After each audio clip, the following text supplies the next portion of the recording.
Celebrity নষ্টামি League, তারা cricket খেলার নামে যেটা কি শুরু করছে এটা বোঝা বড় দায়। আসলে যে তারা কি করতে চাইতেছে, কি করতেছে, এটা বোঝা খুবই মুশকিল। আসলে তাদেরকে এটা খেলা না খেলা নামে অশ্লীলতা ছড়ানো। তাদের বোলিং, তাদের ব্যাটিং, এগুলা কি ক্রিকেটের মধ্যে পড়ে? কোনো ক্রিকেটের মধ্যেই পড়ে না।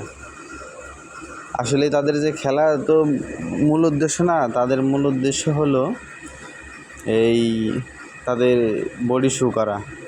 আসলে যারা এই যে খেলা দেখার জন্য যাচ্ছে বা খেলা দেখবে, শুধু তাদেরই দেখবে, তাদের বল দেখবে, ক্রিকেট বল দেখবে না, ক্রিকেট ব্যাটিং দেখবে না, শুধু তাদের বোলিং, তাদের ট্রাউজার, তাদের এই ন্যারো ফিটিং যে পায়জামা গেঞ্জি, এগুলাই দেখবে। প্রত্যেকজনের কী এক অবস্থা, কী হাল, তাদের ড্রেস আপ, তাদের চলাফেরা দেখলে বর্তমানে তো কেয়া পাইলের যে বোলিং, আরও বাকি যে সেলিব্রিটিগুলো আছে তাদের যে বোলিংগুলো, এইগুলাই তো বর্তমানে ফেসবুকে চলছে, এগুলাই সব জায়গায় ভাইরাল।